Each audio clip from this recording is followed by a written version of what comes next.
So that's cool. Gosh. So a little popcorn ting. Yeah, it was kind of a last minute little, let's go to the movies. We don't go to the movies that often. Yeah, I don't either. Yeah. Nick does. Nick goes alone, but only to the porn movies.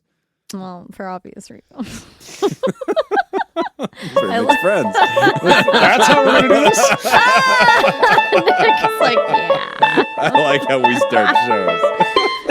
Nick doesn't like when it's him. Thanks, Jacob. This episode is made possible by our therapy partners, Dirty B and Pickett from fabulous Las Vegas, Nevada. This is Pod Therapy, real people, real problems, and real therapists.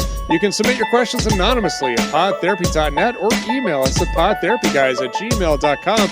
And welcome to any new listeners who may have just recently heard of the show and are tuning in for the first time. We promise to keep it real clean. And now broadcasting from the churn. Yeah. That's Jim. That's Whitney. I'm Nick. It's time for some Pod Therapy. So welcome to the first and only episode of Pod Therapy. You may notice the entire back catalog has been deleted. That's super cool, Jacob. I, Jim Jobin, though, would like to say a few things. Go ahead, Jim. Yeah. I would like to say that I'd like to actually tell the story about how I met my wife.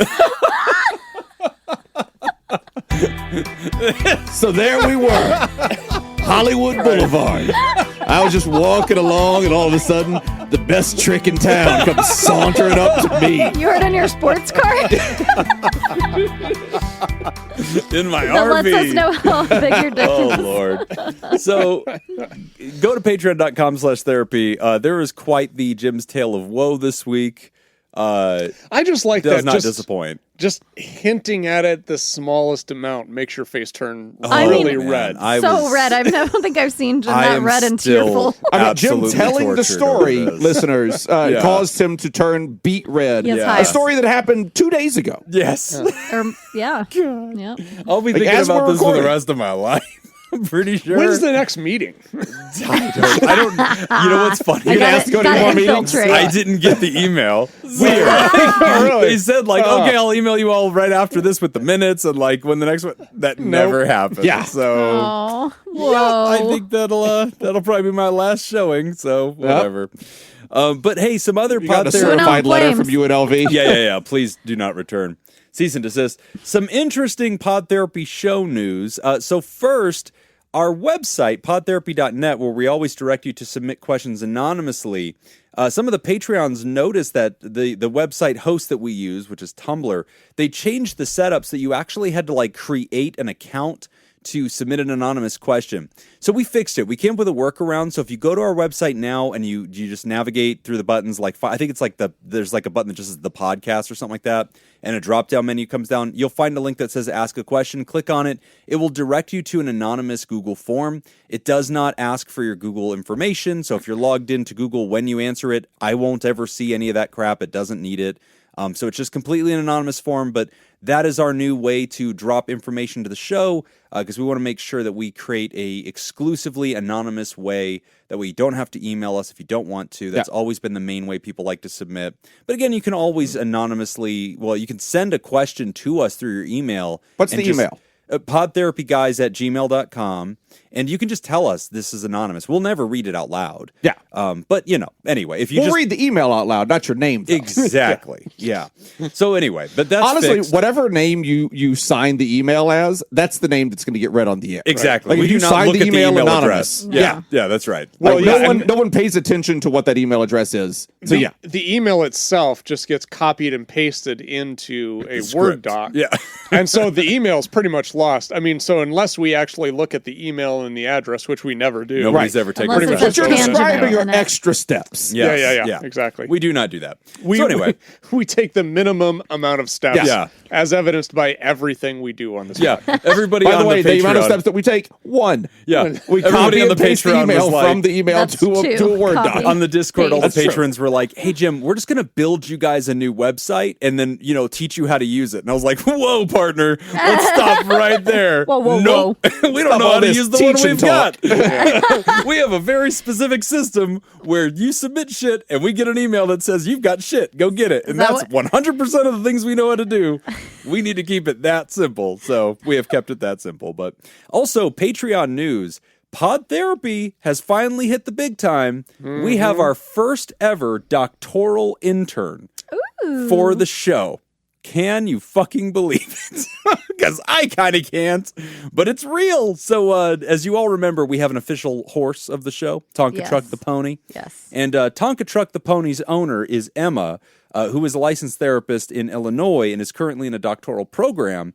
And her program requires that she do something for mental health as a volunteer in the world and just kind of take an intern opportunity. Okay. So she reached out to us and she was like, hey, do you need an intern? We were like, fuck yeah. So we have a licensed therapist that's intern. awesome. And so she's going to be creating some really cool content for the Patreon and start pumping that through into the series. So she's developing all that now, and we're brainstorming with her to do some really cool special content.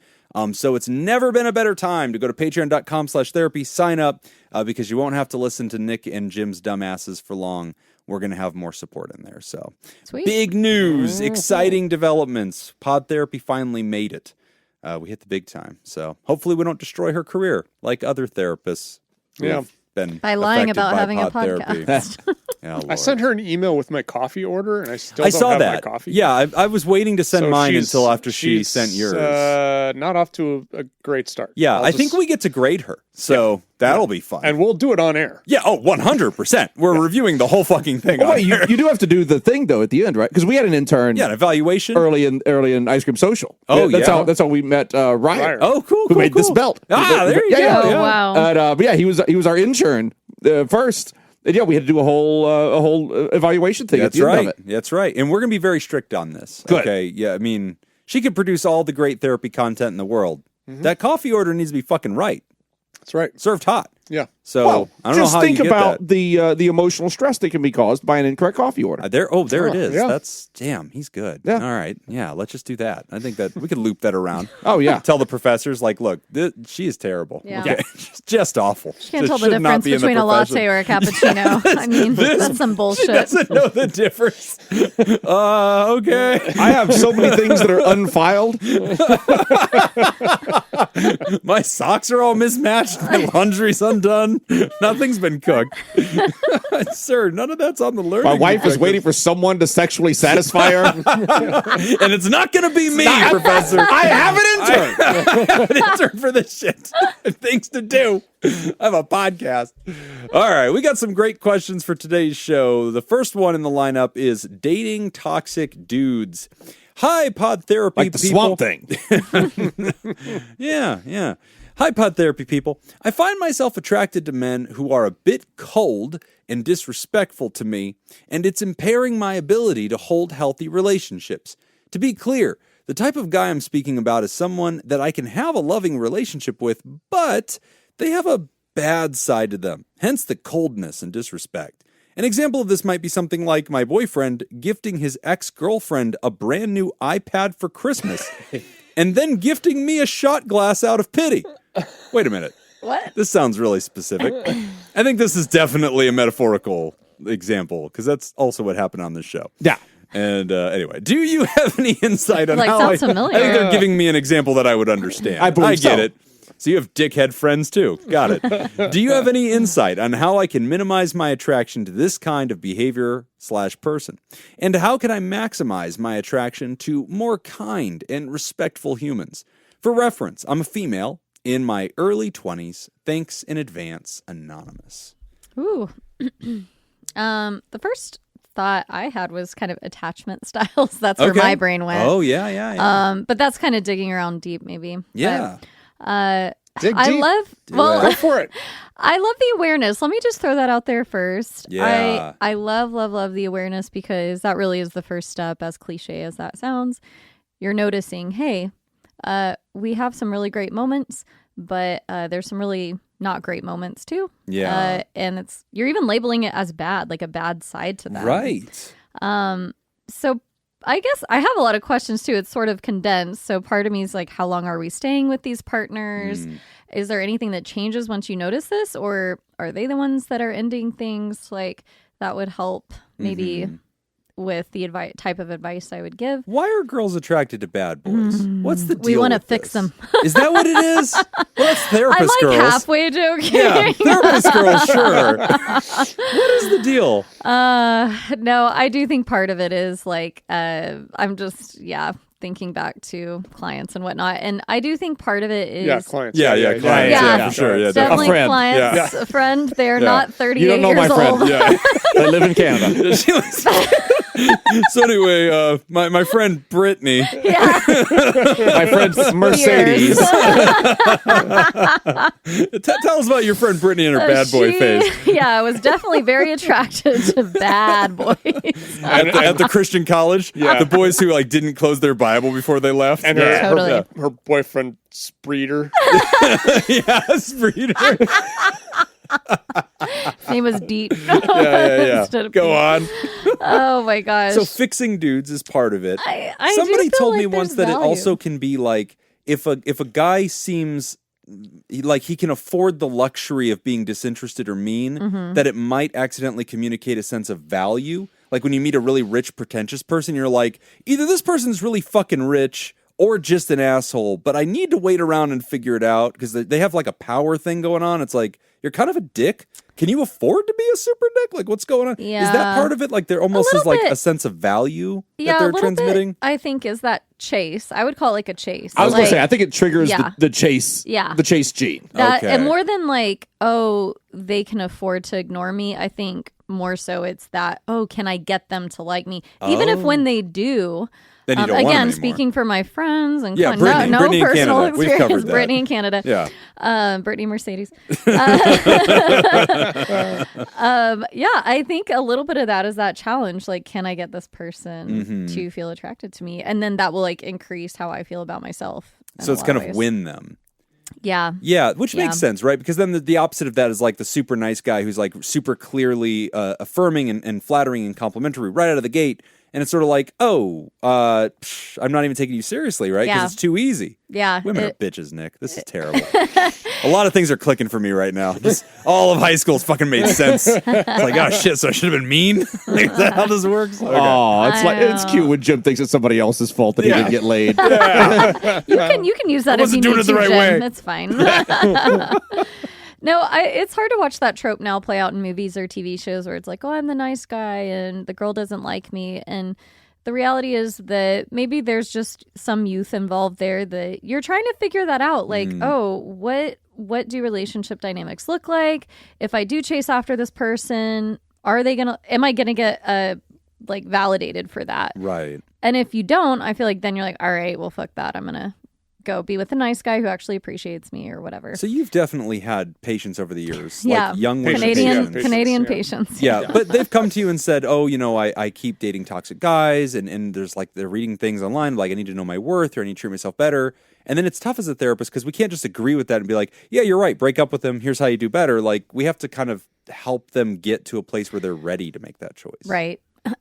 Yeah. Thinking of a specific person. Brittany in Canada. Yeah, Brittany. No, what comes to mind is like almost the value they feel is from helping. Look, I'm helping this person be better or Okay. I'm helping them. I see that a lot with young women and that is really tough as an older woman myself. I know, right? You think back and you're like, no, don't do it. But you can't tell them that. You can't say Right. don't do this. And just like the writer is asking, like, how do I not feel attracted to that type of person? Which is hard because really we're kind of attracted to who we're attracted to for a hot point. minute. Like that Yeah. initial reaction, that initial connection is there. You can't really help that always. So this was going to be my follow-up question to the two of you Okay. because I don't really deal with this. But You're not attracted to bad boys? everybody's the attracted to bad I mean, boys. I'm attracted to bad Everybody's boys. attracted to bad boys. That's just yeah. That's my type. yeah, I was going to ask No, how but, back. like, I started how a you deal podcast with it. two Yeah. assholes. Like, what? He just threw shit at me. But if he was like, hey, Jim, want to go out for a He beer? I'd be didn't like, mean yeah. it. He didn't mean it. Jim, can you do my Yeah, I dry did. cleaning? Yeah, I could probably do that. Yeah, you hit me right in the Oh fucking yeah, face. I mean, from Jim's perspective, that's Jim's whole goal is I can make Jacob like me. I'm almost there. It's a chase. See, that's a We've hung chase. out. We've hung out outside of the show without you. Whatever we watched you a football say. game together. I'm working on them. We're getting we there. have? This Wait. a couple of years ago. You were pretty drunk. All right. Also, I just showed up at a bar that you were already drunk at. But we sat 2 Was I seats away sober from enough each to other. consent? Like, you were happy with what happened. It was fine. Oh, no, we watched the UNR game. That's Yes, we right. did. That's right. I remember that. It's a couple of years back. It was We a good planned time. to go somewhere and meet together. We and did. We did. Met outside. That's true. We did do that. See? Okay, what were Anyway, you Ryder, asking? What were it you works. asking? It was Never give up. obviously very meaningful to Jim. Didn't mean anything to Jacob, is what I'm learning from this. Well, the life advice writer is never give up. Eventually, you win them over if you're finally good enough. But my question was like, in a situation like this, if you're working with, if this writer was a client of yours, what do you can't change what someone's attracted to. Right. Like, what is the goal here in Yeah. therapy for this individual? Well, that's where I mentioned earlier that I wish there was a little more information, because I would want to dig in to gather more info on when are you noticing this? How far are these relationships going? Who's ending what? Like, there's just a lot more surrounding that. I guess if you're just asking how to not, what'd you say? How can I maximize my attraction for more kind and respectful humans? I mean, the first step I would say is noticing that. Once you notice that person is not a kind or respectful human, then you need to change something. So that can be getting space from that person. You can ask yourself, what do I not like and what do I like? Yeah. And the positive side of that is, what are the qualities I do want in a person? And you're kind of sussing that out earlier on. Which I actually do think happens, and I think it happens organically, and I think it happens over time. So, like, one thing I've noticed, I'm sure you guys could relate to this, you also develop a taste for certain kinds of people based on past bad qualities you've experienced in your dating, and now you have an aversion to that. Whereas, you know, there was a time when you thought this trait was hot or this trait was attractive. Then you got in a relationship with somebody and that trait fucking drove you into the ground. You hated that. And now whenever you're finally away from that person, that kind of trait, when you're out back on the market and you're looking around, you're turned off by that trait now. When you see it in other people, you're like, nope, you remind me of my ex. That does not work for me. So I do think, Ryder, that there is a natural sort of change that does take place where you do start to feel like, you know what, that I do not like the way this makes me feel long term. I'm not into that anymore. I'm looking for people that are different than that. I think that does happen. But as far as like why this happens or what's the treatment plan, come back to the next question. I don't know that I'm trying to change what a person's into. I don't even know that that's possible from a therapy standpoint. I think that only happens through life. But I would like to expedite their awareness by getting into sort of their history, doing a trauma timeline, getting deep into their relationship history, talking also about prototype relationships. So like a lot of times there's the old trope, right, that girls with daddy issues end up dating these terrible dudes, right? And it's like, why do you do that? Like, and it's like, you clearly hated your father. He was a bad guy or he wasn't around. Why do you put up with this kind of bullshit with these other guys? Why don't you look for a better guy? And I've heard some really good hypotheses for that. And one of the strongest candidates is the argument of familiarity. It isn't that I like it. It's that it's what I know. Yeah. I grew up in this. I'm aware of this. It so feels kind of good because there's it's something comfortable. about it's nostalgic. Even if you yeah. don't like it. That's right. I could Yeah. tell you everything wrong with this scenario or this kind of person. But when this kind of guy approaches me, I get him. I understand his vibe. I understand how he thinks. I understand, what he's all about, his little mannerisms, little behaviors, and I know how to fit inside of that matrix. And so it's familiar. And yes, I probably learned that from my family of origin or early life experiences, right? So I would be sitting down with Ryder therapeutically, trying to attack from that angle of like developing a deeper sense of awareness so that when people get that insight and that awareness, they start to have control over it. It's a lot similar to like addictions work. When we start making people aware of like their triggers and the emotions behind the thing, because they're just driven by the emotion, they're driven by the craving. They don't even notice that that's happening. It's a pair of glasses they see the world through. They're not aware they're wearing them. And a big part of addictions work is trying to help them get the glasses off long enough to look at them. That way, whenever they notice the world through them again, they start to distrust that perspective and realize that's not how you really need to be. You can choose a different life. that's one thing. And if you wait or if you work around that, you can get around this challenge. Like you can get around that craving. Like feeling out of control about a situation, but then you realize, oh, I could have some control here. Right. There's a way that I can still find other options and alternatives to my normal thing. Do you ever hear this? I've heard this a couple times over the years, that those relationships sound boring. Right. I've absolutely heard that. I've had an addiction. I have heard that from men and women. Uh-huh. I've heard men who will. I've worked with some men for years and seen them through several relationships, and they've been through some really chaotic ones, and they're in one that's very stable and really good, and then I'll notice they're sabotaging it. Yeah. And I'll talk about it, and I'll say, Bob, why are you? It seems like you're unhappy, but I've been with you in the past, and everything you've complained about in the past is remedied in this person. Yeah. What's going on? And that when they've thought about it, they've said those exact words is, Jim, it's so weird, but I am bored. I know. But that I was hurts my so heart sad when I was hear that. in chaos. Like, I don't want to be sad or angry or I'm a fearful. firefighter. There's no fire for me to put out. What am I doing? Just sitting here collecting unemployment. So, Jacob, you're a registered bad boy. Ooh. What It's the long hair. Is that it? Well, literally last episode, somebody wrote in saying, hold on, how do I hold stop on. Jacob from stealing my wife? How many rings are you wearing today, Jacob? Just the one. Damn He's it. got a Okay. theater degree. Let's settle down. Let's settle down just a little bit. Who's that guy that was in Parks Are and you Rec? saying he's acting? Yeah.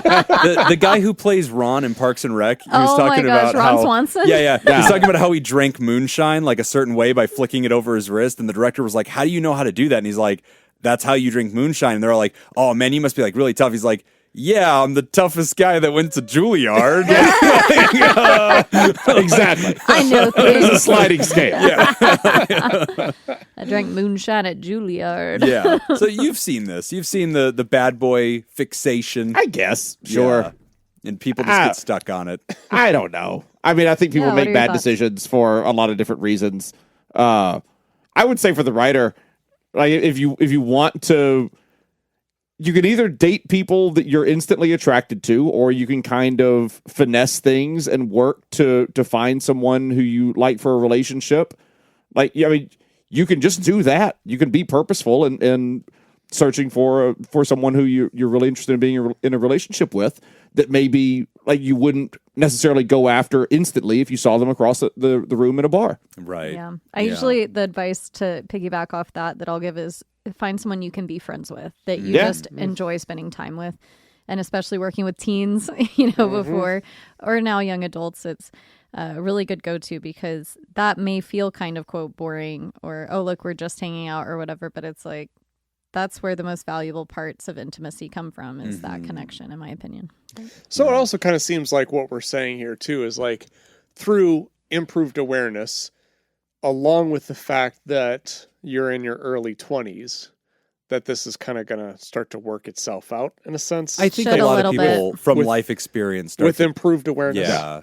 And I would say just like focus on that self-awareness and focus on what you're doing. If you want to live in the moment, Yeah. but be aware of it as well. Yeah. Kind of note things. I kind of used to have similar conversations, kind of throwing it back to addiction, not in romantic relationships, but in just meeting new people. Yeah. Because it's so crazy, because if you take two people who suffer from addiction and you put them in an auditorium filled with 5,000 people, those two will Oh, yeah, y'all find each said other that. Every within like time. 10 minutes. They'll find each God other. damn, they Like, all There's what just some the sort hell? of natural Yeah. attraction. And so I always used to tell people too, like in early recovery, like, if there's something about somebody at a meeting, or you see somebody and you're like, oh, I kind of click with this person. Right. Just be aware of that. Yeah. And just Yeah. kind of like, if you see somebody else like, oh yeah, I don't really have anything else. I don't have anything in common with this person, to be able to be like, oh, maybe I should spend a little time. Maybe I should get to know this person. Right. Just to kind of be aware of that. Yeah. No, I like that advice. I'm really proud of us, because as I was reading this, I definitely thought the move was that all three dudes were just going to start being mean to the writer. Just to see what happens. Ow. Just get Now more I emails. want to do it over again. Yeah, just start being mean. That's a really dumb question, I writer. feel like we did miss. Your yeah. writing is very poor. Yeah. I don't approve of any of it. And then jump on my Harley and just do a wheelie. Anyway, good luck with this one, Ryder. It is a common reality. A lot of people are like this. But I agree with the suggestions that you have to audition the change that you want to see in your life, right? Like coming back to other bad habits that, people realize they struggle with and they need to break, they start trying to explore the alternatives to that. And it's tough at first, and they do have to take some time with it and refamiliarize themselves with things that they're not naturally, used to. Meeting nice partners who do not belittle you, who are not unkind to you, who are not toxic at you, that is probably going to feel strange and unfamiliar in the beginning. So, it's okay for you to take some time on that and try to just work that. And yeah, let it be strange, let it be awkward, let it be disquieting, but maybe over time that'll start to become something you're more comfortable with. It might so you're saying maybe fake it till you make it? Oh! Fake it till you make it! Always the answer. We just got life coach. Just always. Come on. Jeez. Anyway. When does it not work? It always works. Just start Always saying it at the fake end of it. every Yeah. question. Fake it till you make it. Where's the T-shirt on that? We gotta get that. I gotta publish a book. Yeah, it's the shortest book. It's just a fortune cookie. Yeah.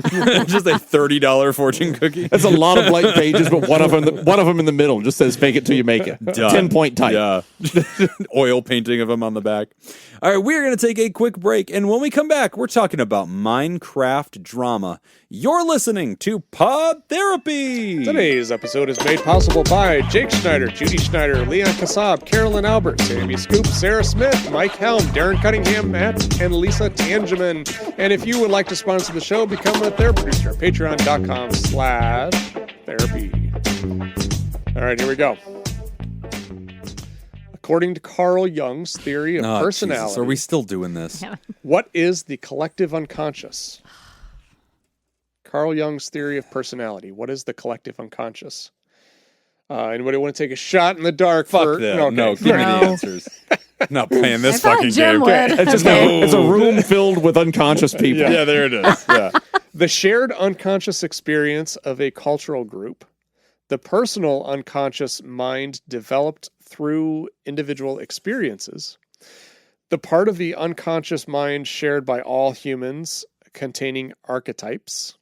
Or D, the unconscious memories from childhood. Fuck, dude. Fuck. Fuck me. give me Every A again? single one of those sounds right. The shared unconscious experience of a cultural group. That's the one I would probably have eliminated. But then B sounded good, C sounded good, Yeah. D B and sounded good. C I'm sounded- C. What's C? The What's C archetypes? again? The Yeah. What was B again? B is the personal unconscious mind developed through individual experiences. Jesus, dude. I'm going C. Yeah, So me it's torn too. 'Cause the between B and archetype C. thing is the one thing Yeah. I know really about Young. And Jacob picked it, so I have to pick whatever Jacob. Well, it doesn't matter because It he doesn't. fucking dunks on us when we I stay. know. It doesn't matter. I was torn between B and C. I'm going with C. It is C. Comes in first. And too. I am great at this. Yet again. You missed your calling. Yet Okay? again, we see no difference between the professionals and the amateurs. I don't know what Damn that it. says about us or Jacob is the problem. Because Jacob's getting them right. This is fun. We didn't even know we were going to keep doing these today. You know what? I wish we would. You know what? I really would like to move on Whoever's to anything next else. needs to send in questions about like studio stuff, like Yeah. producing. Yeah. Oh, get them wrong. Somebody fucking send them in. Send in some audio questions. Because I want to know how bad we would do. Oh, dude, we would get Yeah. smoked. Oh, yeah. I wouldn't know what any of that shit is. What? No. Okay, here we go. In Yalome's... Wait, I don't need that to happen, though. I'm already winning this way. Yeah. Well, just to help you He has boost, nothing you left to know, prove. Like, we're at least on the same page. I know more I hope he about sound beats- technology than you I'm going do. to write some golf trivia and watch him Yeah. fucking dunk on Nick. In Yalome's Therapeutic Factors of Group Therapy, what does installation of hope refer to? Instilling hope. Da-da-da. I agree with you. Go on. That is what those Do I words get 2 mean. points? Is it the group's collective belief in positive outcomes for each member? The providing practical solutions to members' problems? The leader's optimism about group progress? Members sharing inspirational stories? Yeah. B. All right. Ooh, Jacob going B. With that was the what was the B? What was the question? I'm not happy about it. I'm like, I'm what was going the B. question?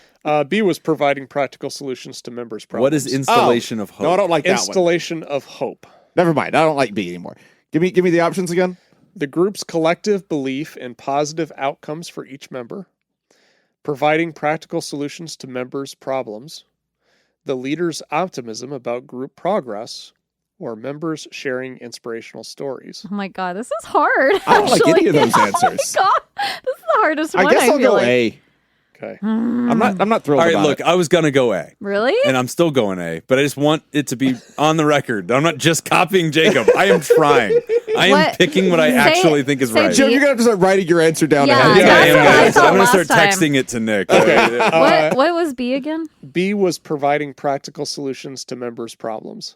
I misunderstood And the B option sorry, the first time I heard it. I feel badass. What's C? C was the leader's optimism about group progress. I'm gonna go C. The leader's optimism. It's A. Shit!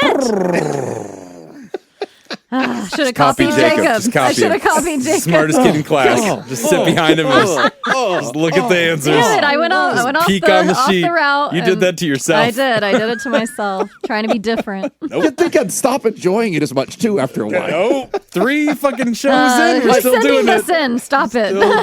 If I were to tell Wow. I'm like Jacob, 16-0. if I were to tell Jacob that I'm going to start a spin-off podcast Yeah, that is just just this. answering these questions, I'm pretty sure he's in. All right, last one.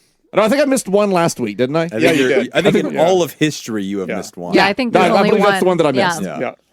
In Carl Which Jung's Whitney just missed one. I just want to point that out. in Carl Jung's theory of personality, what is the anima in animus? Oh, here we go. That's the thing you put up the butt. There it is. That is the waiting for answer. that. The collective unconscious and personal unconscious, the shadow self and persona, the feminine inner personality in men and the masculine inner personality in women, or the conscious and unconscious mind. God damn you, Young. I'm just The going to have you anima repeat it all and because animus. I need it twice. Okay, here it is. Now, this one isn't fair. I don't know She what any of said. these words mean. Yeah. I'm just trying to remember what I know about Jungian philosophy. In Carl Jung's theory of personality, what is the anima and animus? So two different things, anima Oh, and okay. animus. Oh, I not misheard. in. Yeah. No. Yeah, And. that's what I heard And. too. Okay. So, Anima and animus. So we're Animus. defining two different terms. Okay. Yes. Okay. And Are personality they- theory.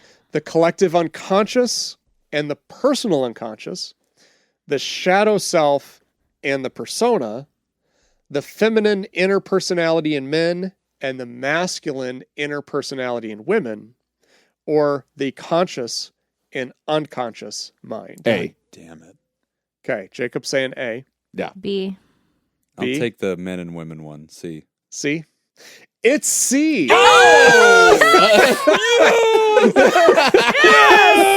Whitney's so happy. I lost and I'm happy. As long as Jacob doesn't win. Woo! Team therapist gets one. I'll be honest. I'm definitely on Team Therapist. Thanks, this buddy. is really Thanks. I'm gonna start- Embarrassing. You know, if you were really on Team Therapist, you could throw this fucking trivia away. We need to learn baseball signals here. When I get one and he doesn't, it is rare.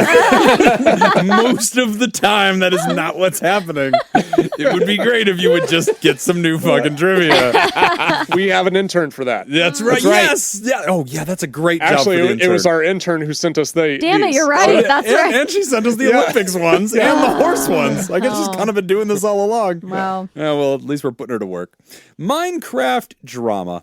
Hi. By the way, that's a dumb definition of those. Yes. Anima and animus, like those two words should have more to do with each other Yeah. than just like inner personality and outer facing personality. Yeah. Yeah. Yeah. That Like, sounds like your bitchy anima, though, Yeah. Yeah. saying that. So, Wasn't the Animus the computer thing in the Assassin's Creed? yeah, I think so. Games? Yeah, I I think don't so. I think Yeah. Animus Prime was also a robot. I was I too like busy getting Jacob's laid while animus, yeah. Jim was playing that video game. Because you're a bad boy. Vroom, vroom on a scooter. Juilliard. Fucking rolling on that scooter. The leather me jacket. roll. Baddest boy in art school. Hi, Pod Therapy friends. I run a server of 18 plus Minecraft players. Wow. We have an active Discord community where people interact and in-game chat on the Minecraft server. The people who run the server and I are all volunteers who just want to make a community where we can have fun together with our friends. I've been doing this for over 3 years, and I really enjoy trying to make my community a happy and stable place for people to play. Our biggest problem is that we always seem to have these events where someone gets their feelings hurt or they don't enjoy playing with a specific person. Often, the person who is having a problem will call for the people involved to be removed from the group or banned temporarily as punishment. They're rarely willing to accept anything less as a punishment, and this just feels wrong to me. When I refuse to ban people, these incidents tend to end with the person who is upset taking their group of friends with them off the server. It sucks to see friends leave. Although we can recover again by finding new friends who want to play, and I would really like to find a way to stop this from happening. The way our discipline is set up on the server is, first, we make sure someone broke the rule in the first place. Then, we talk to the person involved on both sides to get an idea of what happened. We share that information to a channel where staff can see and talk about it. Staff assigns a points value of 0 to 3 on how bad that thing that happened was. Someone built a machine in-game that hurts the server would get a talking to and a 0.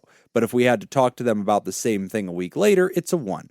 Someone said obvious racist things to another member with intent to hurt is a 3. A 3 gets kicked out of the server. The vast majority of my and the Minecraft community in general has ADHD or autism. I ran into so many friends on the server who have ADHD like me, diagnosed that I asked one day, and the majority of the community claimed to either have ADHD or autism or both. I've been told that before. I didn't know how true that was, how true that fact is. Seems anecdotally true. Yeah. I know it's strangers on the internet, and I know that social media has been leading to more people to say that they have ADHD, but this was still enough players for me to think more carefully about how I communicate with them. I try to be more clear with my language. A lot of the time, I find myself being misunderstood, and I'll need to say what I meant to say again, but in a different way. There's a wide range of ages on the server. I'm one of the older ones at 42, but the staff has a variety of ages. The staff member who co-owns the server with me is 22. We get along great and make a great team. A lot of the players we have problems with have been players who are on the more immature end of the elders. Both groups can get cranky or mean at times or say something inappropriate. The last category is one of the more controversial categories, and I bring it up because it has happened multiple times. A few players have had something happen, and they say that it triggered a trauma for them. That person then shuts down any discussion other than how hurt they are. In my head, they have decided the punishment is exile and nothing less is acceptable.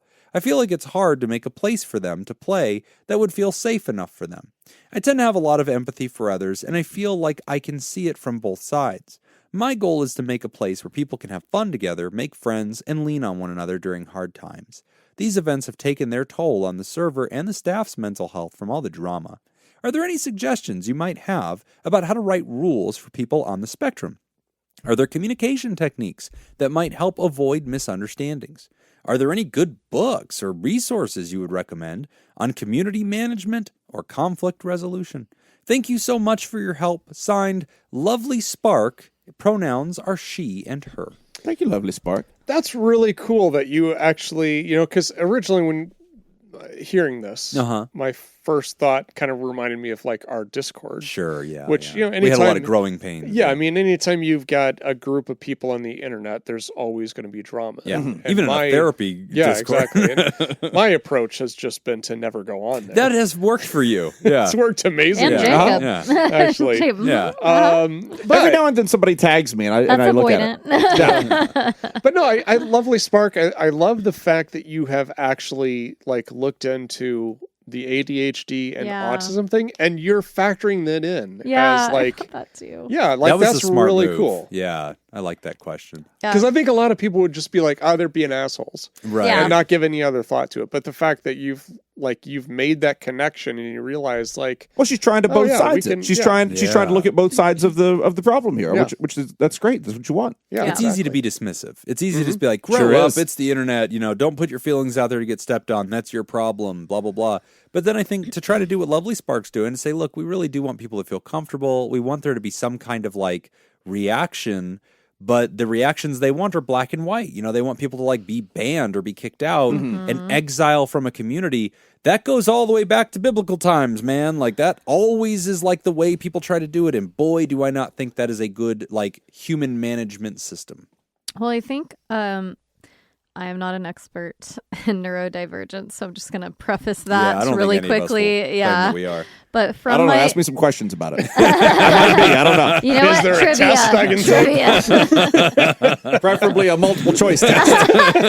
I have thought that. I'm like, if this were a blank space, I'd be fucked. But thinking back on, again, friends, clients, even clients who have family members we've that's affected them in our session, who have been either on the spectrum or ADHD, all these things. I just say neurodivergence. Yeah. There are a few things. One, the sense of justice is strong. Yes. So that's what I see I've seen here that when they too. go that black and white or ban them. It's like there's such a strong sense of justice with them that in the moment feels like I'm using appropriate in quotes, Right. the appropriate reaction for Right. them. Like just get them off of here because I'm hurt and there needs to be a toll paid for that. Yeah. Or they've decided what the justice needs to be. Yeah. And so if it's not that, then it's not justice. Correct. And if you're not Feels achieving unjust. justice, then what are we doing here? Yeah. Why do I want to be a part of it? Exactly. Now, the flip side of that is also when speaking with people who are neurodivergent, they really appreciate frankness and directness and kindness and sensitivity. So being mindful of how you're saying it, but also very clear on what the consequences are for certain things and how that's managed. And I don't know how transparent you are about that process, and maybe you don't need to be. Like, I'm not saying just open that up to 'Cause it'll everyone. always be second guessed. Right, they're always going to question. Yeah. How do you not see this? You only scored that a 1? Oh my God. But I think if there are, and maybe you're already doing this, so sorry if you are, but I would just find a way to list out, some general ideas of just Right. kind of like you did here, but maybe a few more specifics. Like these are the types of things that are. It's definitely a good example, like creator and an expectation setter of like, here's what our system would look like. This is when we reserve the guillotine, right? Like the death sentence, the ban hammer comes down. Right. Rarely. There's zero tolerance for this thing. Right. Or these we things. might mute somebody. They're still welcome in the Discord, but we might put them on mute for a while or put them on a cool off. Like there's steps we do way before that. Yeah. But spelling it out. Yeah, definitely spelling that out. And then there's one other thing I was going to say and I forgot it now. Well, I think you're also So that's gone. Well, I was going to say one of the things too that I've noticed, and this doesn't have anything really particular to do with like neurodivergence or anything like that. I've just kind of noticed it as like working in an organization where I may have a leadership role, right. where Like an HOA? Yeah, like an HOA. Okay, go on. But anytime working with people and you have to tell them something bad, that oftentimes I've seen people really struggle with giving that information or giving that feedback because they try so hard to manage the person's feelings and let them down slowly that their message becomes muddy and very Convoluted. unclear. Where I've always found it easiest to just say maybe one small thing to demonstrate empathy or acknowledge their position or how they may feel. Just one sentence. Yep. And then follow up with one sentence that is very clear what happened and why it's More a problem. factual. Yeah. And then leave it as if you can't do it in 2 sentences, then something's wrong. Well, and maybe just that first sentence is like validating. Like, Yes. I see you're upset, or that's very general. But yeah, I see this bothers you. I can have an idea of how that feels. But Which really goes a long way into how I think, like, the question of how can I design rules. I agree with you, Whitney. I think that make sure that there's a way to standardize the expectation, giving examples to help illustrate, helping people understand, and maybe even quantifying it. I think it helps. Say, 5% of the time we ban people without return. 10% of the time we would ban somebody for 2 days. This amount of percentage we would mute them. This amount of percentage we would allow them to stay, but we would talk to them. We DM them privately, or we'll bring, that way they can go, okay, so did the thing that happened to me rise to the top 5% of things that have ever happened in this server? Because if I expect that punishment, but in the history of the server, that's not common, now I have a way to right size what my expectation of justice should be. Yeah. So setting that stage early, I think, is really helpful.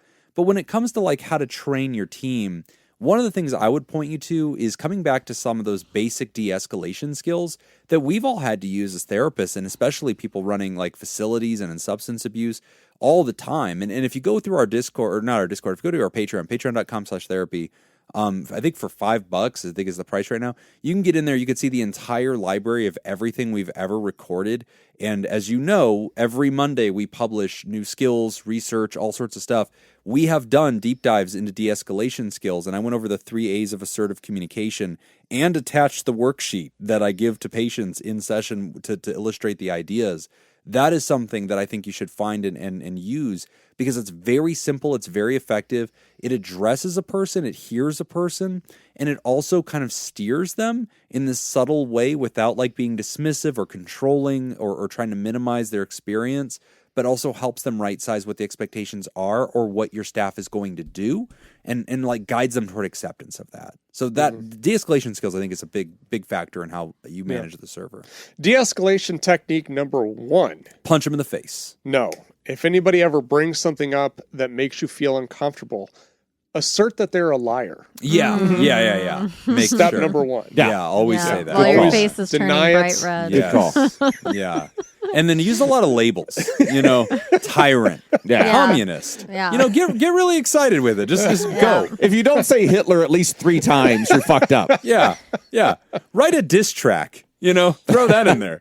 Just start a rap battle. Actually, feel free to write a diss track. Honestly, of all the moves you can Send do, it the diss in, track send is it in. more effective than people realize. I haven't heard anything after Kendrick Lamar laid Yep. one down. So Yep. I would be really interested, because I know we got some listeners that may kind of fall onto that spectrum or deal with ADHD.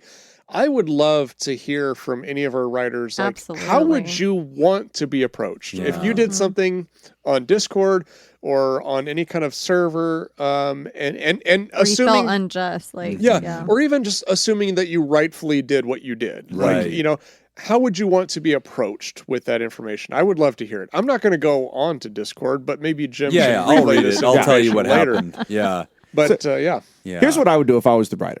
I have a multi-step process. Step go 1. on. Step 1, Underpants. I would just say, look, myself and the other person who runs it, my friend who runs it with me, we are the end-all, be-all when it comes to judging what things are. You can lay out all the numbers, you can do all those things, and tell people that 3. If you get a 3, you're out.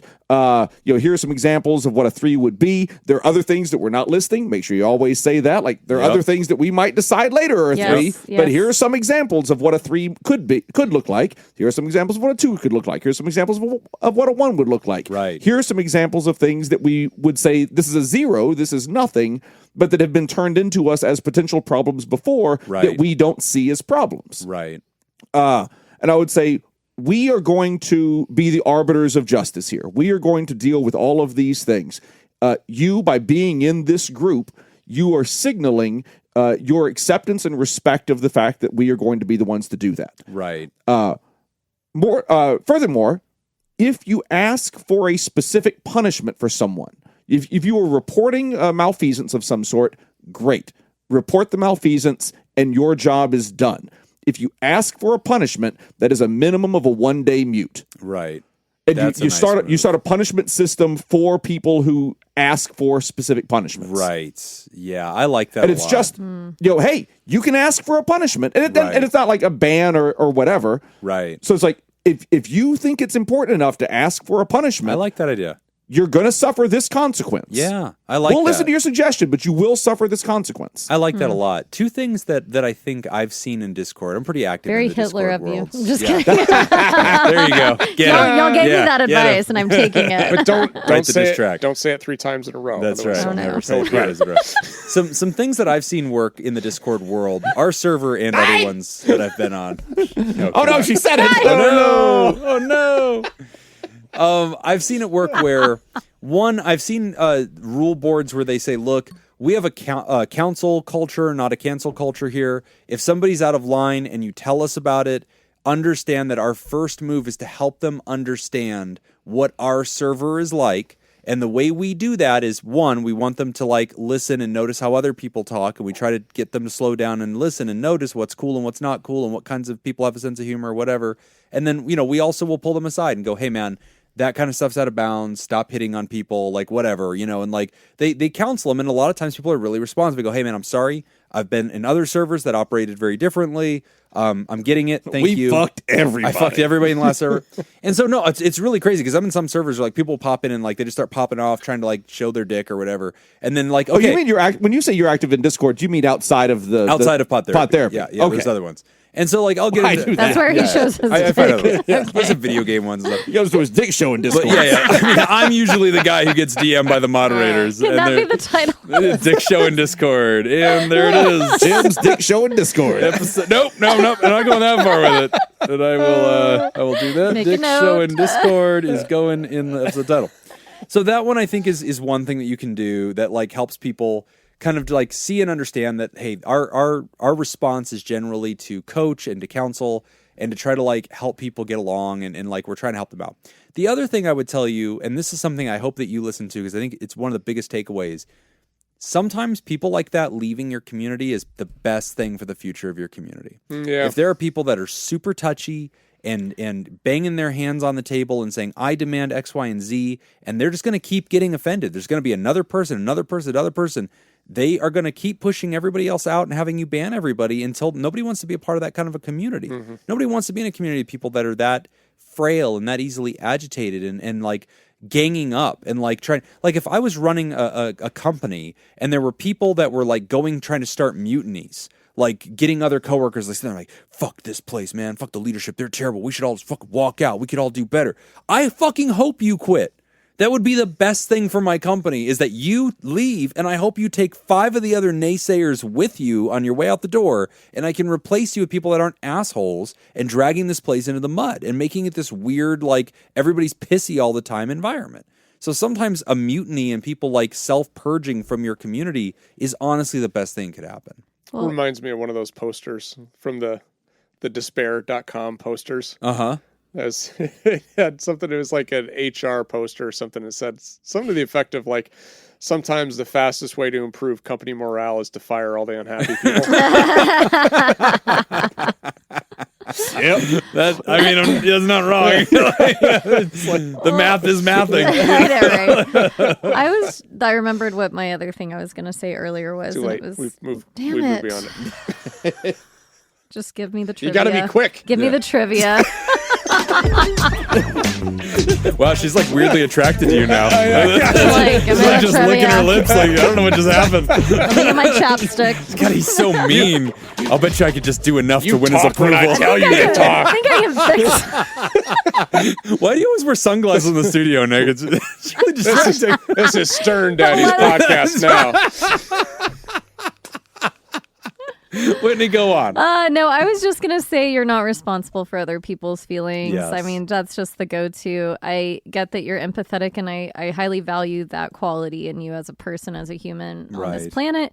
But at the end of the day, when they leave, that can feel sad, that can feel disappointing, but it's okay. You're not responsible for making them feel included and all these things. Like, you are running this Discord to reach a majority of people, and that's what you have to focus on. So it's kind of a little bit always the hardest part of leadership of any kind of organization of people is just that there will inherently be a percentage who dislike you, who feel that you're doing everything wrong, who feel that they could do it better. And really taking on that role is just trying to do what you said, like 51%. You're just trying to get the plurality or the majority to just be happy there, and the rest suck, and that's just the way it is. Yeah. Now take off those sunglasses, Jim. I want our break music to be that. What is the fucking that CIS like the electric guitar, and that asshole always like flicks his sunglasses. You know what I'm talking about? CSI. That one. Yeah. I was What like did I say? CIS. I was like sis. Is that a different thing? I don't know what these You are. are sis. That one dude who's like a meme. Yeah. Anyway, I don't know. yeah. And this is why I'm not a bad. We're not in meme. We're all Bad Boy Jim is not very good at being Bad Boy Jim. I insult you and I'm like, are you okay? I'm so sorry. I made you this omelet. All right, we're going to take a quick break, and when we come back, we are going to discuss discovering that your friend, trigger warning, is a pedophile. You're listening to Pod Therapy.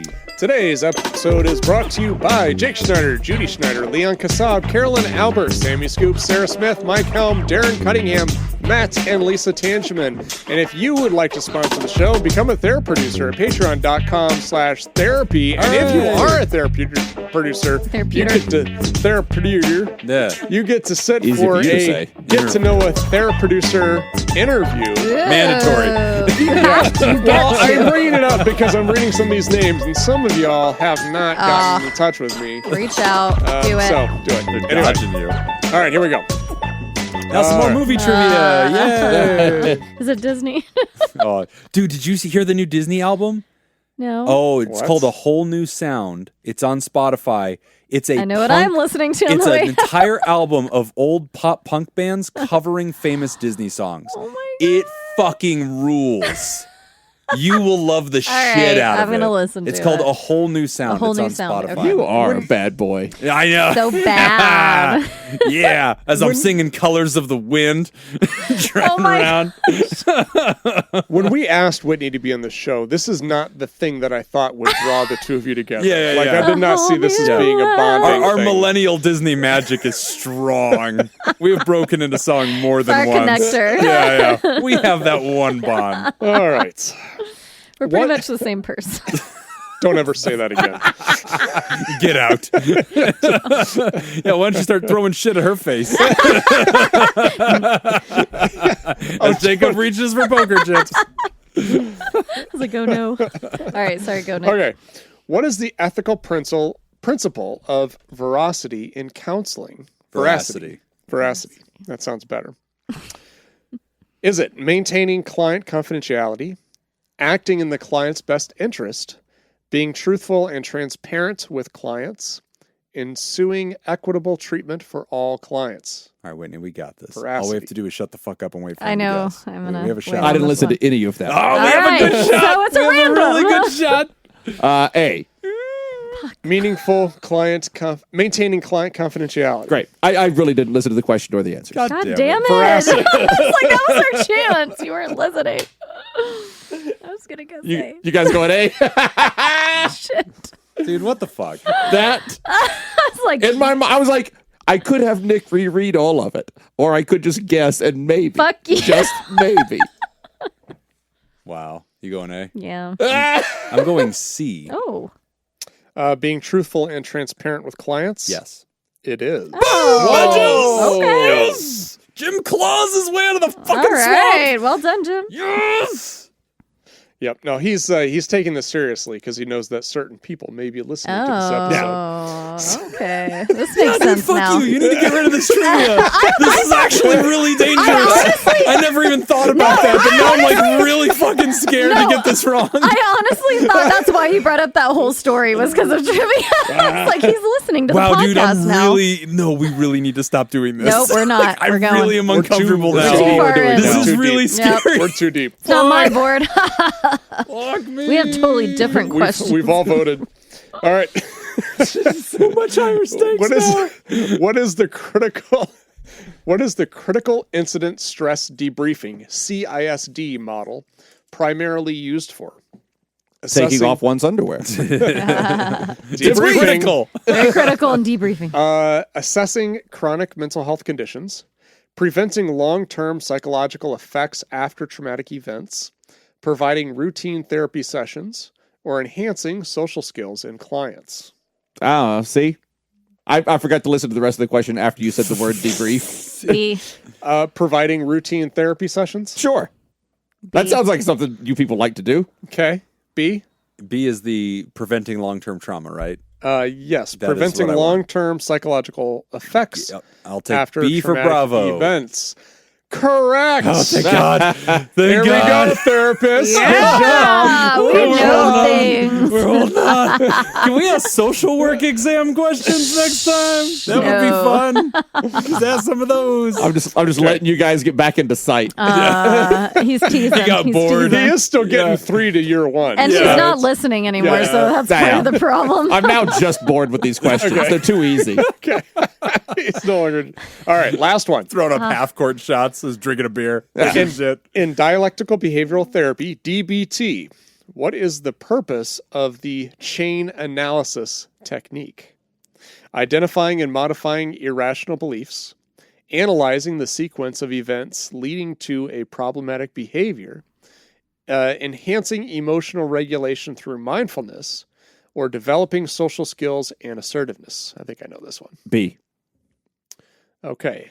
Jacob says B, analyzing the sequence of events leading to a problematic behavior. Whitney and Jim. I'm going to go B as well. Oh, I was How torn between B and interesting. C, so I'll just guess B then too, to be like It is B. Thank God. Yeah, it's fine. Andy makes up All the fucking points. all the lights. There we go. I the keep meaning to pyros. video those when you do. I was like, All I right. should listen to the last question. Good Yeah. job. Yeah. Wow. Way to defend that lead. Yeah. All right. Let's end the show on a high note. This should have been the middle question. Yeah, probably should have. Probably. Here Why? we go. All right. Trigger warning. This is going to have to do with pedophilia. So if you are listening to the show with your kids, which, what the fuck? Like, we've been clear for years. We're judging you, Children apparently. should not be listening to the show. It is for adults. Also, the jokes I'm liable to make during this section of the show are going to be terrible. I would just Is it also gonna be like to any say for silent, anybody dead silent listening, ones where we're like, I am not affiliated with Jacob. I, Jim Jobin, am going to make some horrible jokes right now. Jim's very affiliated with Here we Jacob go, right now. everybody. Deep breath. We're Or is getting it into it. petophilia? Oh, there you go. It could just be either one of those. Discovered my friend is a pedophile. Greetings, Nick, Jim, Whitney, and Jacob. I just learned recently that a good friend of mine has struggled with pedophilia. My wife and I are beginning the journey of adopting a child, and I had asked this friend to be a character reference for me. He let me know that it probably wasn't a good idea because he had done some bad things in his past involving minors when he was young and stupid, and has been working very hard to better himself and not let this past define him. But he did not want his mistakes to reflect poorly on me. I told him I understood and said, I hope you don't think less of me because of this. My morbid curiosity got the better of me, and I Googled him.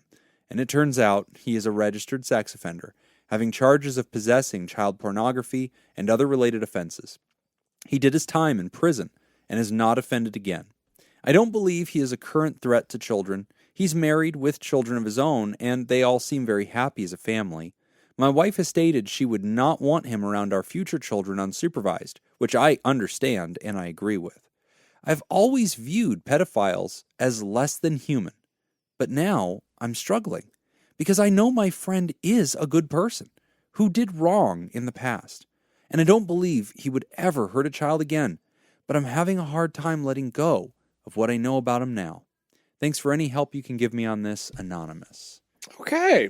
All right. I'll start with the low-hanging fruit. All right, all go. right. It's Jacob, so open us hard up. Oh, here we go. to not really be attracted to them with those little lights that they wear on their forehead so they can see underground. Oh, Lord. Yeah. Yeah. They fill the little carts with diamonds and everything, and the carts come out. Yeah. I was like, what? yeah. I'm slow. black lung, That was a good joke, Jim. That was good. Yeah. All Oh, right. wait, Jim. that's Jacob. Thank you, I'm Jim. Jim Jim's Jobin. over here. Jim's definitely not that guy. That will not work out. Even though, honestly, he's doing better on the exam. So I kind of fucked here. know what? I mean, like, what's going to offend people more? And you Like, made a pretty clean joke there, Jim. Wait, Jim, I'm Jim. I'm confused. I myself, Jim, made a I very made clear a pretty clean joke. Well, this is a very interesting question. And I think, okay, so it definitely turned out better than I thought it was going to be. Yeah, me too. I'm always glad to hear that somebody is reformed, that they do not do this anymore. It sounds like the friend seems to have great insight and is even saying, hey, look, I want to support you on your journey. And this unfortunately requires me to share this about, because I could just say no. I was really impressed the friend told Yeah. anything. Like, Absolutely. That was my first take on this too. Was wow. I mean, congratulations to him. Big. Yeah. Like let's give credit where credit is due. Right. Yeah. This is something he could have said nothing. Yep. Right. He could have said nothing at all. He could have just let everything go, but he did the right thing. He was honest. That would have been very difficult for him, for Right. anybody to just come Yeah. out and say that, knowing that it's going to change the relationship, knowing that you are going to tell your wife and it's going to change that relationship. I mean, this is a whole series of events that he knew was going to happen, and he did the right thing and went through with it. So Yes. Like he could have even said, I've done things in my past and left off the minors part. Right. Like, you know what I mean? Yeah, He yeah, could have yeah. just still been like, oh, I don't think I'd be a good character. Right. there were all Yeah. many ways Ways, that he yeah. could have softened the edges on all of Yeah. that. Yeah. Well, and I wonder if the friend was also kind of getting ahead of it, because it's like, hey, you're going to adopt. Like right now, they don't have children. You're going to eventually. We're very good friends. I don't and wanna I am lose legally required to inform you whenever you do have a child in your home. And it Yeah. seems like friend is a rule-following reformed person. Like has come out of the system, follows the rules. They are registered. There's a lot of people that don't. And this person is keeping up the registration. It is Googleable. And so whenever you can find it, that means they're following the rules. And right, he doesn't have to tell everybody everywhere, but he is required to inform somebody with a child nearby, or, you know, situations like that. And so I could see, like, I think they're required in some states, depends on the state, to go to their neighbors. Yeah. Also depends on the offense too. Yeah. It does. Yeah. It does depend on the offense and time and things like that. And there's different kinds of ways that by participating in counseling and doing good work, you could sort of get reductions of punishment. And there's a system to sort of reward good work. But yeah, I think we all agree. Wow, the honesty is Love something. that. Yeah, we definitely are impressed with that. Yeah. And I mean, and that goes to show that the writer's kind of radar on this, that the writer thinking this person is just a genuinely good person. Yes. You know, it goes to show that the writer's sense of that is probably Your pretty read accurate. on your friend is probably pretty good. Yeah. Yeah. I also value highly what stuck out to me is you and your wife choosing to not leave your child unsupervised Sure. around him. Yeah, Let me fine. just reiterate Yeah. that Yeah. or Fine. reinforce that. Nope, Like no issue there. Good boundary. I remember working with sex offenders. That's like the number one thing to prevent reoffense Sure. is not having the opportunity Yeah. to reoffend. A good read. So yeah, I fully support that. I love that y'all are on the same Also, page. easy. Yeah. Because, like, Layup. how often do you leave your kids alone with other people anyway? Well, you say easy. You don't have kids. Like No, but I mean, He's got dogs, and those I have- are- you would leave your dog like when you go out of town. Who watches your dogs? I mean, friends. We The have local friends at pedophile. house. Oh, Yeah, friends. Yeah. Yeah. But that's not the that same was thing. Jim But, like, Joven. That made that joke. That was. Wait, what? Stop throwing me under the bus. I missed it. Would you just fucking leave me alone? Jim's falling out of his chair. No, my point was, like, it's easy to, because, like, I'm not on my friends who have kids. Like, I'm not on their list to call when they need a babysitter. Because, like, I'm not a kid person. I'm not like, you know, my house isn't particularly kid friendly. You know, things like that.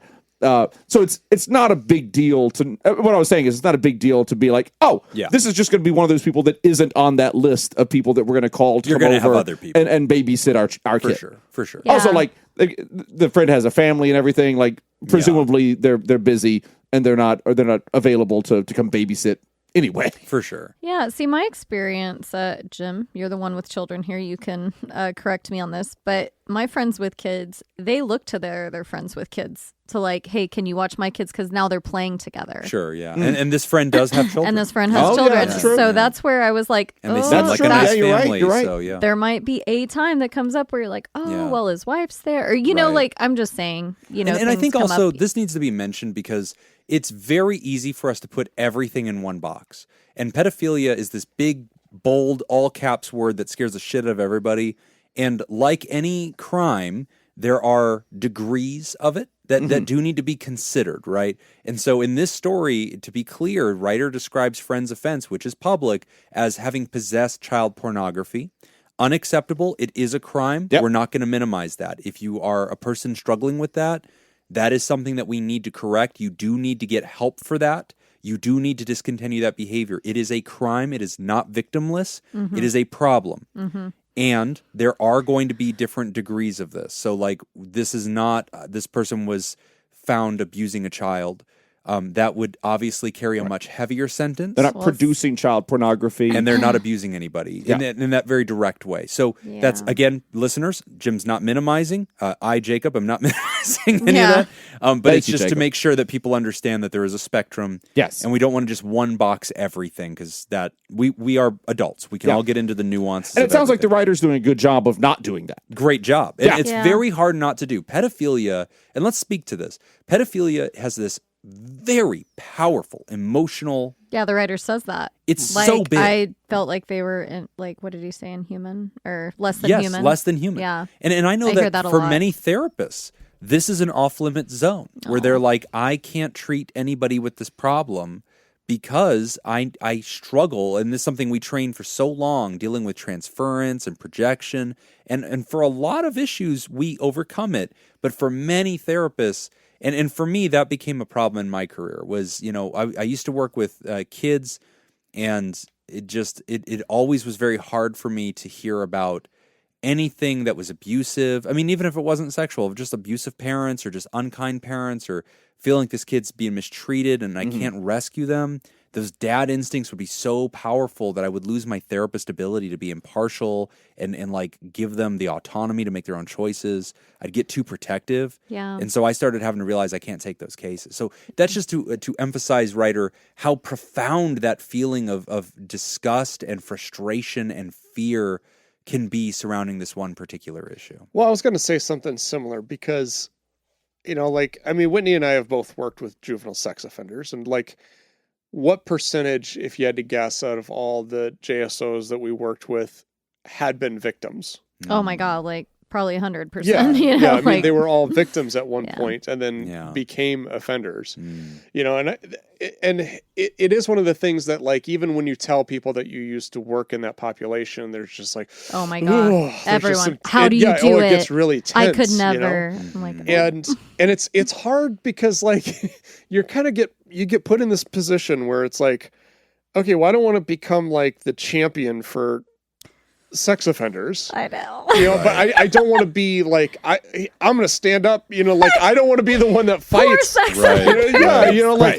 But it's, there's still a population. There's still something that's going on that somebody has to kind of put some context within this. Yes. And I think that's the thing that's often missing, because here's the thing that people don't think about. Pedophilia is not a crime. Mm-hmm. I was thinking that too when I read this. Right. I was like, pedophilia is a sexual attraction to somebody prepubescent. Yes. Yeah. Okay.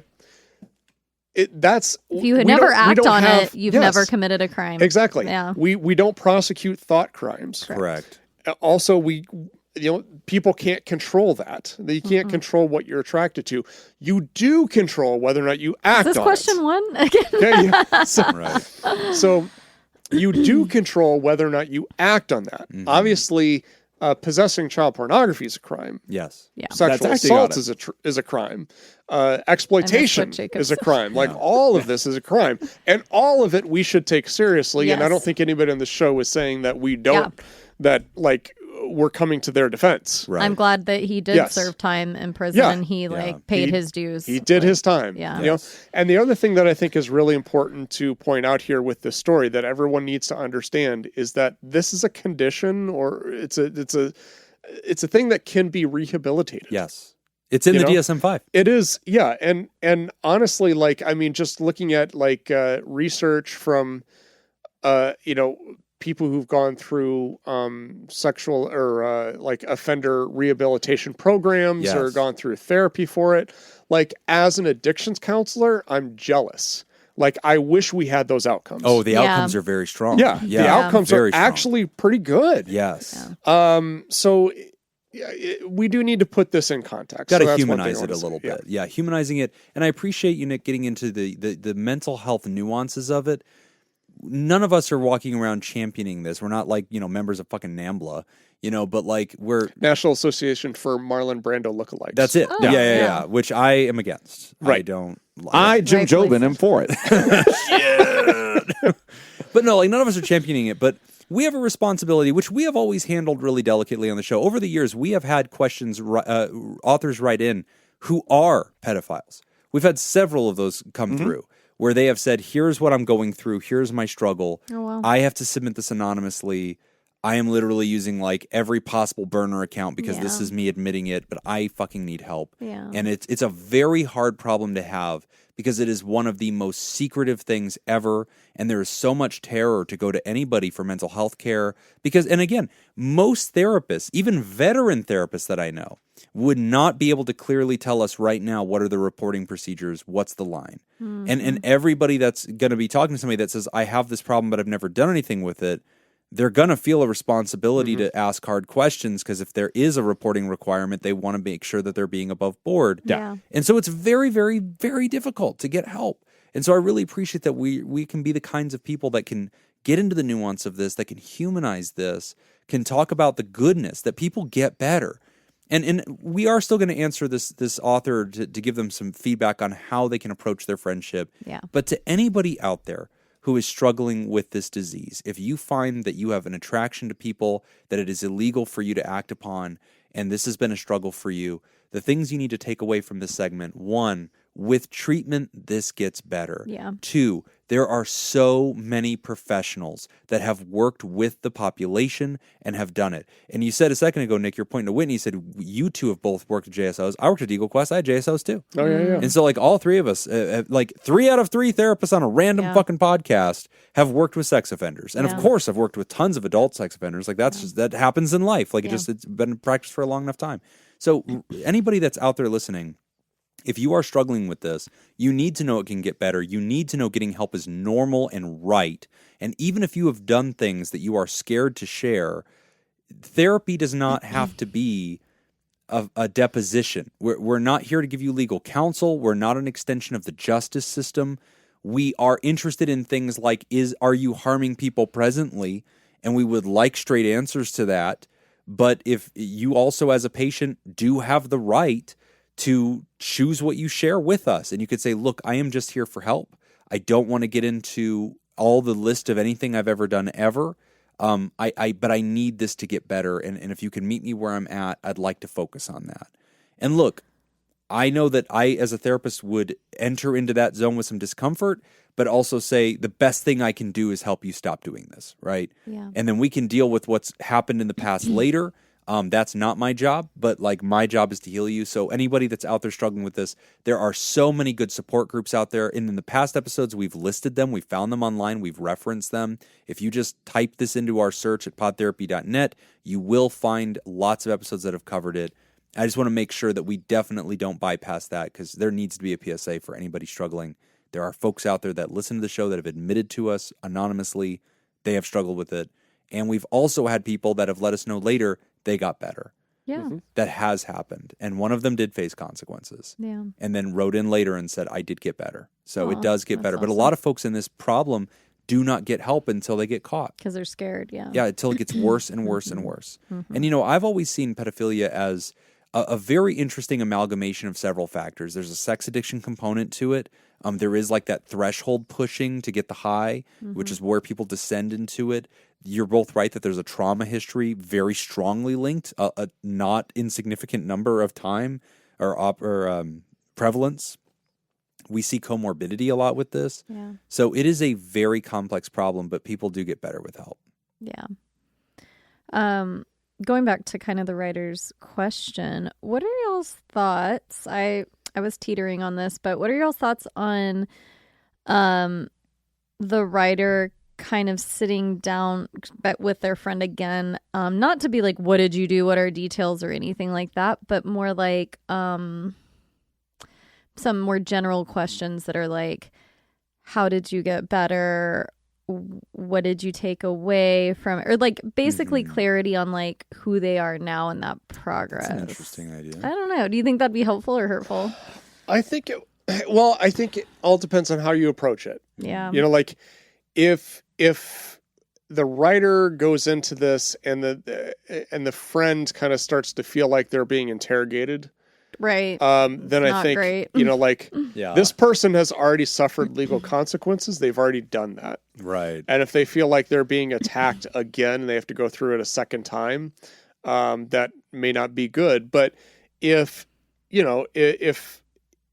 the friend is just kind of like, look, I value our friendship.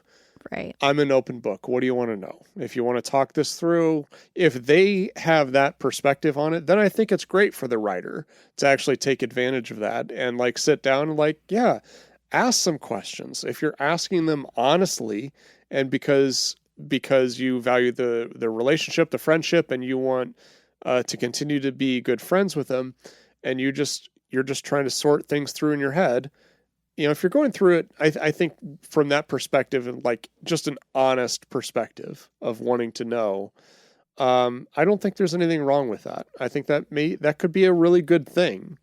I just think you got to be careful in how you do that. I just feel like with stuff like this, your mind can really go wild. Yeah. With like, Oh, yeah. You know what I Yeah, mean? right. So I was. Well, yeah, because like yeah. when you hear somebody's on the sex offender registry, The first thing you think is Yeah, not, I like, think the yeah. worst possible I thing. flashed a cop when I like. right? I No, don't know. yeah, you That's you why I'm on imagine it. you Yeah. imagine children tied up in basements, Sure, right? yeah. You imagine The worst something like possible that. thing. Yeah. Whereas, like, yeah, you're right. Like, I've heard of. I don't actually know anybody, but I've heard of people who like were out golfing and just peed on the course. Yeah. And, it's and then public got exposure. arrested. Yeah. Public exposure. Yeah. Boom, you're on the I met registry. with a kid who had to And have then there's, like, these a level tough of on treatment crime. for some version of that. Yeah. Like, Yeah. Right. Oh yeah. Yeah. And then there's like tough on crime laws that are Yeah. sometimes like we've designed a system where there is no Yeah. nuance because Yeah. all the politicians there is no upside to Well, nuance yeah. on sex Because offense. if you want to, if you're the politician that's like, this is Yeah. ridiculous, I'm not going to vote for this. yeah, the ad just writes itself. The attack ads are going to be crazy. Yeah, Bob John voted to protect sex offenders. Like, Yeah, yeah. well then get rid of that guy. Yeah. There is no nuance. Like There isn't. humans cannot get into Yeah, it. there really isn't. That's why I kind of do like Whitney's suggestion of like approaching your friend to seek nuance, right? Yeah. And I think for Yeah, you, that's a that's good going to way be to put really it. profound. I agree with you that there could be a situation where a friend is like, look, I reluctantly told you this. I cannot tell you the amount of shame and like disgust I have with this about myself. And I really can't. I can't talk to you about it. I'd be worried I don't about that know. too. Yeah. Not even just that the friend might feel attacked, but it might just be like, man, I told you this because I felt like I kind of had to tell you this at that moment. Right. This isn't something that I want to have conversations about. That's And then fair. it can just be like, I can't hang out with that person because all that person now wants to talk to me about is my see that too. sex offender history. It's a good point. and that's where I feel like the nuance comes in because, in my opinion, if I'm going to have a child and I want to like trust be that friends. around you, if Yeah. I weren't going to have a child and I was just drilling you because I'm curious, I totally That's get. different. Yeah, Yeah. my opinion. I mean, I think you're coming from a good place yeah, on it. yeah, no, and I agree. You don't want it to be an interrogation. Like you aren't really trying to seek nuance and friendship Right. and that.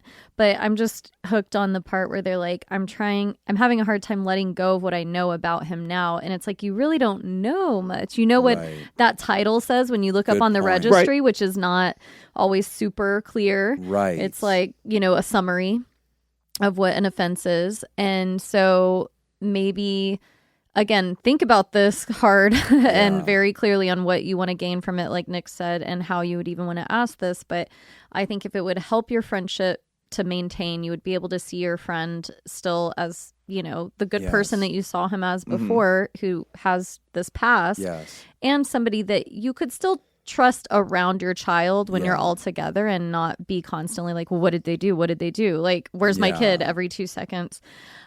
If you find that it would be helpful, I think that Which I could think be, you can approach but not honestly. ongoing and not like, all Yeah. right, let's go back to Well, this what again about- and let's go back to this. Yeah. What about not making it about questions, but more about statements? As in, like, the writer can, like, I'm not going to ask you any questions. I don't, you can disclose whatever you want. I just want you to know that I value our relationship. I Love that. appreciate you telling me this.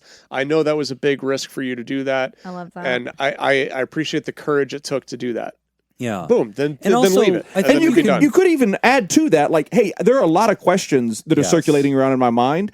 I don't feel like it's my business to ask these questions. like Right. that. But if there is anything else you would like to volunteer to me That could help me to understand. clarify this Yeah. picture in my mind, like I would appreciate I'd be Yeah. accepting of that. I'd appreciate it. Yeah. But also, I don't want to pressure you into Oh, I love to that. doing love that that. as well. Yeah, I love that. combo. I love the That transparency. was Jacob, by the way, Great not job. Jim Oh, Joe. that Yeah. wasn't Thank you. Jim. Takes Thanks. credit for the wins. Very I like clearly the not idea Jim. of being vulnerable back to your friend because Yeah. they were very vulnerable and they revealed Yeah, something. you should admit something you did. Yeah, let's Ryder. compare notes. But no, coming back to them and saying, look, Even. since you told me that, I've been struggling, and I struggle because I killed a hobo. Yeah, but not on Robocon purpose. just happened.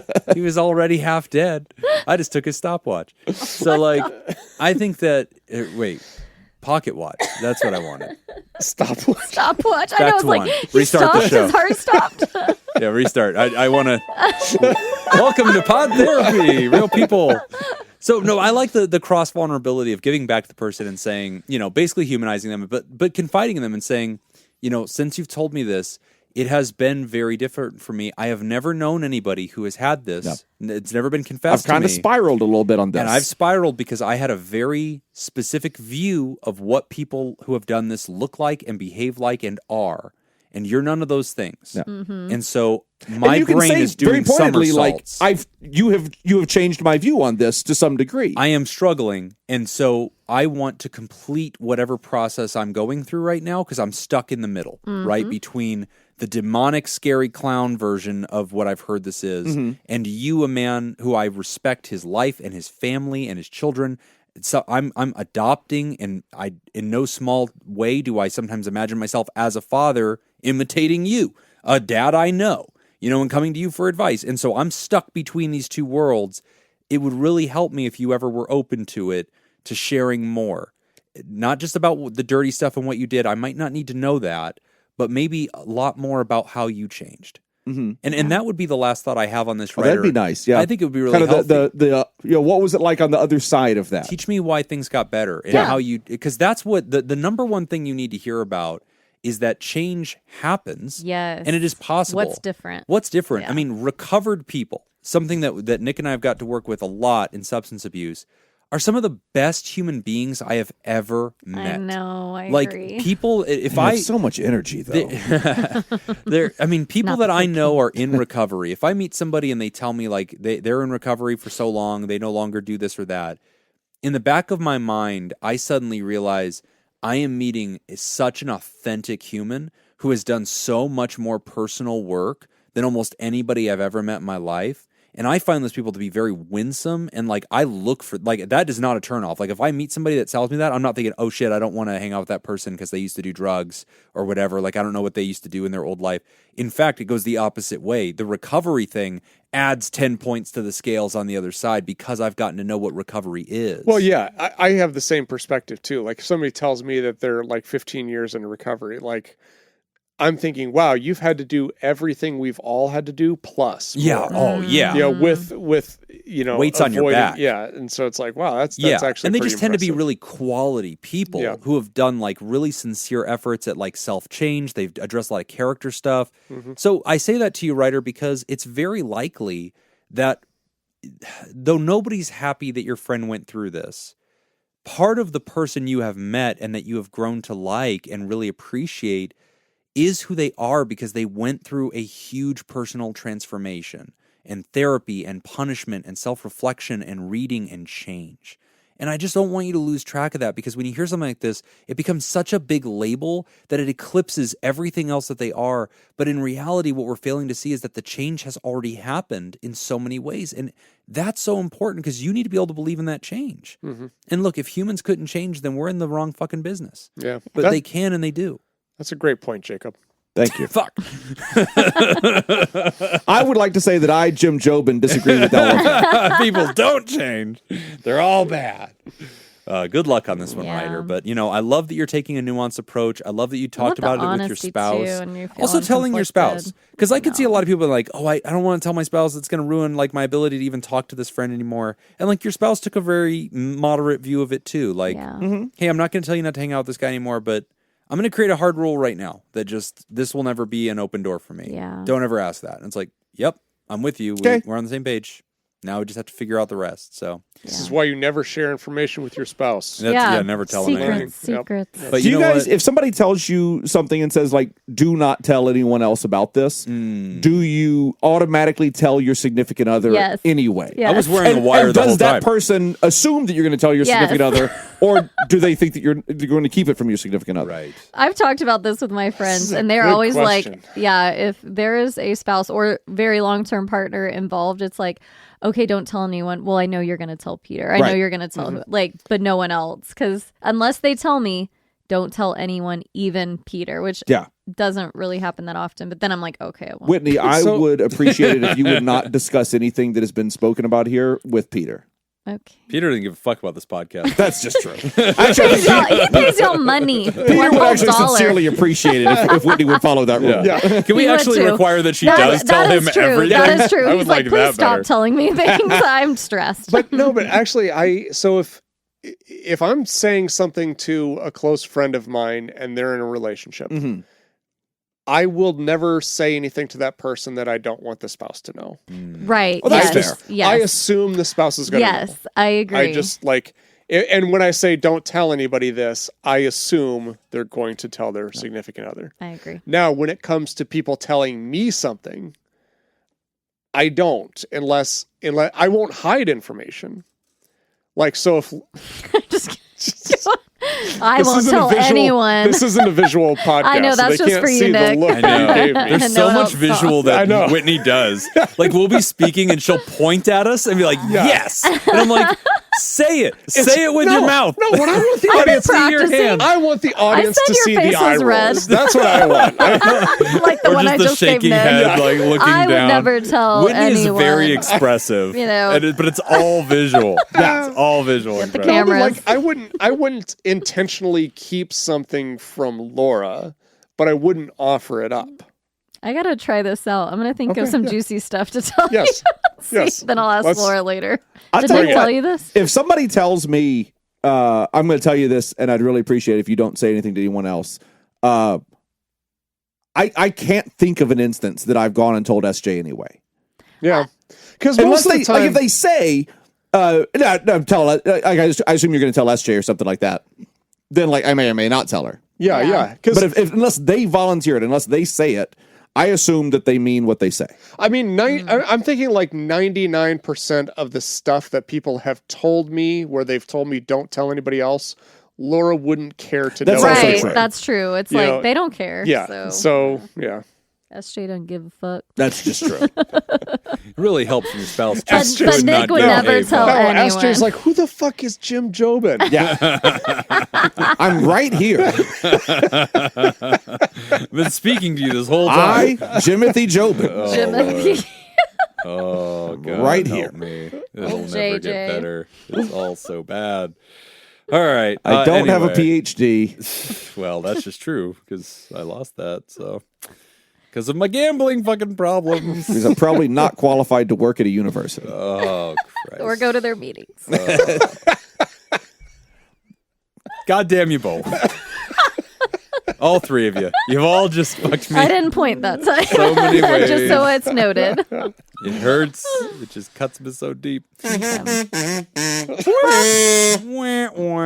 Anyway. So, Ryder, the last thing I just want to say, and I think that this is just generally true for everybody, and I hope that, it's something that hearing tough questions like this and thinking about people who have, done things they deeply regret, just remembering that none of us is our worst moment. I just think that's really important. And yes, there may still be consequences for that. And that may be true. And we have to deal with our problems. And that's fair. And I'm not against that. But I do think that it's important that we all remember that none of us needs to be defined by our very worst moment. Every human is an ocean of experiences and contradictions. We can be a good person who has been kind to others and at times has done awful things that everybody hates about us and is wrong. And so all those things can coexist. We can't just be one thing. And that is difficult. And the human brain struggles sometimes to see anybody as more than one. But we do have to embrace that complexity. We have to remember to apply the same standard to others that we would apply to ourselves. Because I might look at you and say, hey, you tell me the worst thing you've ever done. And it might be something that I really deeply morally disagree with. And I may have very hard lines about how I see people who have done that thing that you're telling me about. But that would also not define you. And you would struggle with that and say, look, I regret that choice. I was young. I wasn't thinking. I was in a different place. I was unwell. And it's like, you're just making excuses to hide who you really are. And it's like, that's not fair, man. Like, I can change. Humans can change. And that doesn't necessarily mean that you have to be friends with this person forever. This may be something you say, it's just too much of a distraction for me. And I don't know that I can do well with this. And that's okay too, friend. Like, if that's your truth, that's your truth. You're not a bad person for not being able to get over it. But you did ask a sincere question, and I think your question invited us to weigh in on the complexity and help humanize your friend. It seems to be what you're asking us to do. And so I think we're all trying to give our best shot to just helping you understand the nuance, probably the way that we would think about it. Mm-hmm. Good luck with this.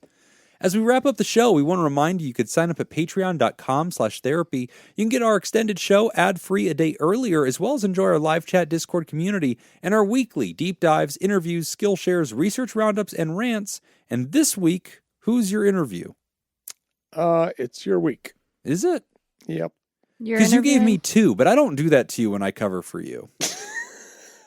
So, like, when I cover for you, I put it back in the normal rotation. Okay. So, when I've covered for you in the past, I just take your week, and then I do my normal next week, and we go right into the rotation. I don't punt. All right. I'm just saying, because you've been bailed out a few times, and I believe I've set the standard, so... Well, I would like back to the regular rotation, please. A sunny boy, guess what? Your episode just got bumped up, buddy. I've been waiting for that one. That's going to be a good one. Yeah, it is a good one. Their producer interviews. Get to know our listener community in only the way that Nick's random ask questions So I'm just going to do this right now because buddy. I'm going to forget if I don't. While you're doing that, I will announce that we've got some new Therapals. Cool. And I was going to say Whitney, who's new to the Therapy, but she doesn't have a script. I didn't have my thing up. Sorry. I have it now. Do you? Go for it. Who's our new Therapals? All right, our new Therapals are Sean Lawler and Smug Mochi Ice Cream. I love it. Welcome. And we've got some new Therapods. Who's new to the Therapod show? Itty bitty chicken farmer. I like that. That's cute. Very cute. Anytime you can get us to laugh. That's fun because I get to say those Therapod names every month. So that one's easy to pronounce. We also want to thank the benevolent, revered, generous, and flagrantly pro-therapy diehards who love you all so much they give till it hurts. The Therapartners, Dirty, B, and Pickett. And we want to especially thank our bosses, the mysterious and shrouded Illuminati members of our fan club, the Theraproducers. Hey, wait a minute. It was your week anyway, dude. I released one last week. Wow. You bailed me out 2 weeks ago. No. Yes. All of mine have already been set. They're already in there. Yeah. You missed a week. Yeah, then you bailed. So then I bumped mine up. So then I took over the next week. Yes. So then you have your regular week. Oh, so you're keeping me on a double. And why I filled in. Like, Are we there yet? Okay. I fixed it. All right, whatever. Their producers, Jake Schneider, Myra, Robert Brownie Jr. Mint, Smitty Scoop, Ben Don, Judy Schneider, Just trying Kayla to make Lansbury, myself care. Malia, Leon Kassab, Mason Miller, Richard fucking Macy, Carolyn Albert, Kevin Chamberlain, Tess Miller, Sammy Scoop, Ben Stanley Slap in Your Face, Sarah Smith, Adam Hathaway, Byler T, Mike Helm, Paris, Samantha Cohn, Darren Cunningham, Lib, Team Monaco, Thunder Cougar, Falcon Scoop, Matt Lisa Tangeman, Heyo, Oscar Swan Rose, A Sunny Boy, Slurpy Kai, Motherfucker, Sandra McWaffle, Dan Martin, Hannah Marie, Andrew Langmead, Emma Kane, our intern, and Elena. And if you would like to do this episode uncut and unedited, And why wouldn't you? and enjoy our spontaneous side projects, go to patreon.com/therapy, and thank you for supporting mental health. That's all the time we got for this week's session. Want to thank our landlords, Matt and Mattingly's Ice Cream Social Podcast, and thanks to those of you who contributed to our show today. We really appreciate it. Remember, Pod Therapy isn't something to keep all to yourself. Share this episode with the world. Tag us on the socials when you do. You can find us at PodTherapyGuys on Instagram, Threads, and Twitter, /PodTherapy on Facebook. And don't forget about all the extra goodies at patreon.com/therapy. Do you want to submit a question to the show? Ask anonymously at podtherapy.net or email us at podtherapyguys@gmail.com. I'm Nick Tangeman. I'm Whitney. I am Jim Jobin. Are you? This is Are CNN. M. Jim Joe. Who's Jim Jobin? Thanks, and we'll see you for your appointment next week. Nobody ever asks how is Jim Jobin. How? Not how. Yeah, there's Who? a fucking reason. We don't want They to don't ask. They don't ask where he is Nobody either. cares. Where where. it is. They forget to invite him. Goodbye, everybody. Bye. Bye.